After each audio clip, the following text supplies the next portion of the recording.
Our biggest struggle is always one of self-control, to control ourselves and to not push ahead of God, to not run ahead of God, to not allow what's happening in the world around us to move us out of position. King Saul, newly installed as king, was told by Samuel the prophet to wait, wait on him. And they were going to go up and offer up sacrifices. King Saul allowed the people around him, he allowed the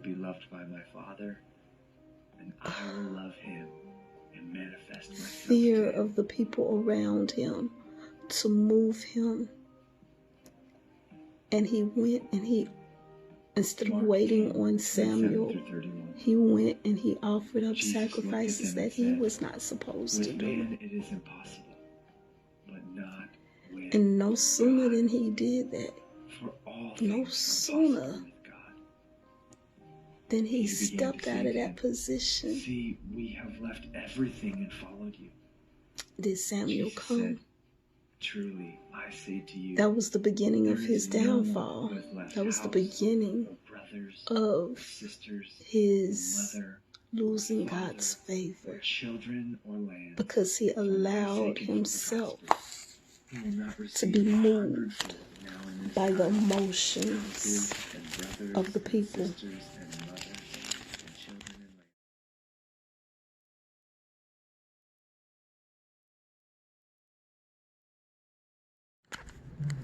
The story of Saul's pushing ahead of God is found in 1 Samuel.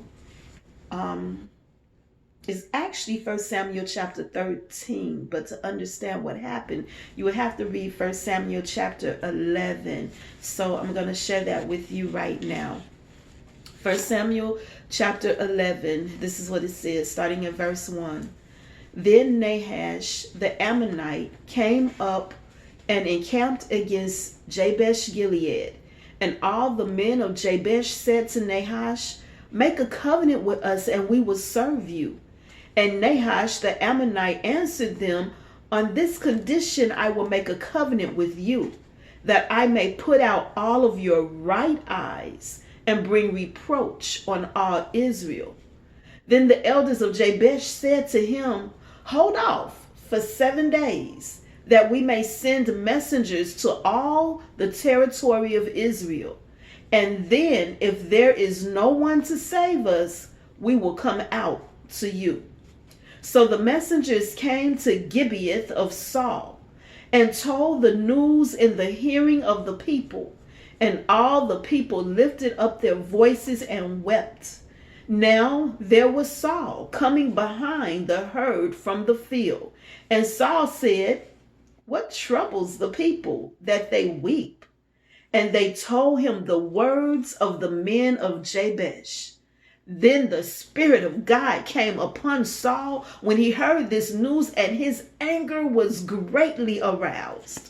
So he took a yoke of oxen and cut them in pieces and sent them throughout all the territory of Israel by the hands of messengers, saying, "Whoever does not go out with Saul and Samuel to battle, so it shall be done to his oxen."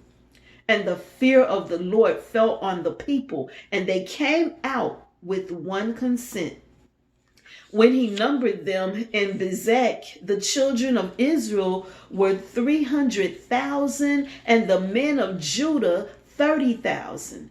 And they said to the messengers who came, "Thus you shall say to the men of Jabesh Gilead, tomorrow by the time the sun is hot, you shall have help." Then the messengers came and reported it to the men of Jabesh, and they were glad. Therefore the men of Jabesh said, "Tomorrow we will come out to you, and you may do with us whatever seems good to you. So it was on the next day that Saul put the people in 3 companies, and they came into the midst of the camp in the morning watch and killed the Ammonites until the heat of the day. And it happened that those who survived were scattered, so that no 2 of them were left together. Then the people said to Samuel, "Who is he who said, 'Shall Saul reign over us?' Bring the men that we may put them to death." But Saul said, "Not a man shall be put to death this day, for today the Lord has accomplished salvation in Israel." Then Samuel said to the people, "Come, let us go to Gilgal and renew the kingdom there." So all the people went to Gilgal, and there they made Saul king before the Lord in Gilgal. There they made sacrifices of peace offerings before the Lord, and there Saul and all the men of Israel rejoiced greatly. That was 1 Samuel chapter 11. Now in 1 Samuel chapter 12, you have Saul's address to, or at, not Saul, you have Samuel, the prophet Samuel. You have his address at Saul's coronation. So you have everything that Samuel was saying to the people, as far as this formal celebration where Saul was being ordained as king over Israel. So we're going to skip chapter 12, but we're going to go directly to chapter 13, where we see Saul's unlawful sacrifice. This is what it says. Saul reigned 1 year, and when he had reigned 2 years over Israel, Saul chose for himself 3,000 men of Israel. 2,000 were with Saul in Michmash and in the mountains of Bethel, and 1,000 were with Jonathan in Gibeah of Benjamin. The rest of the people he sent away, every man to his tent. And Jonathan attacked the garrison of the Philistines that was in Geba, and the Philistines heard of it.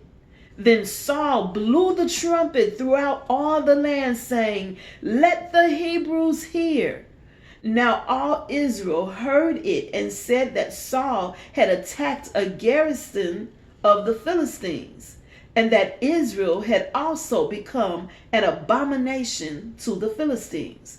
And the people called together to Saul at Gilgal. Then the Philistines gathered together to fight with Israel 30,000 chariots and 6,000 horsemen, and people as the sand which is on the seashore in multitude. And they came up and encamped in Michmash to the east of Beth-aven. When the men of Israel saw that they were in danger, for the people were distressed, then the people hid in caves and thickets, in rocks and holes and in pits. And some of the Hebrews crossed over the Jordan to the land of Gad and Gilead. As for Saul, he was still in Gilgal, and all the people followed him trembling. Then he waited 7 days according to the time set by Samuel. But Samuel did not come to Gilgal, and the people were scattered from him. So Saul said, "Bring a burnt offering and peace offering here to me." And he offered the burnt offerings.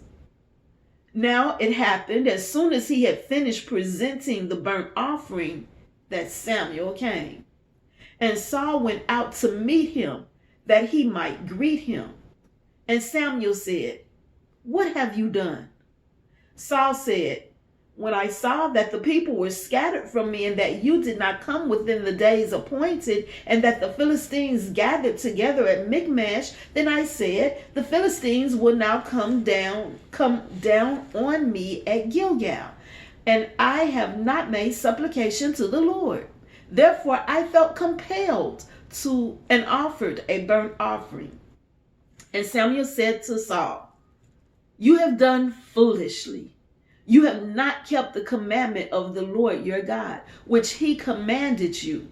For now the Lord will have established your kingdom over Israel forever.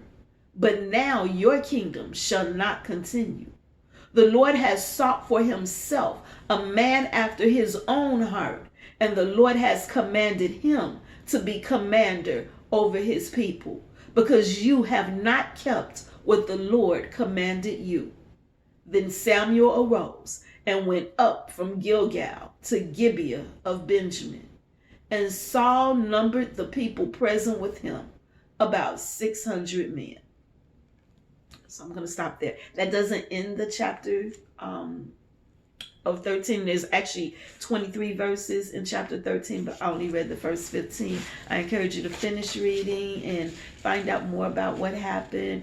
But this is proof that to push ahead of the Lord is not good.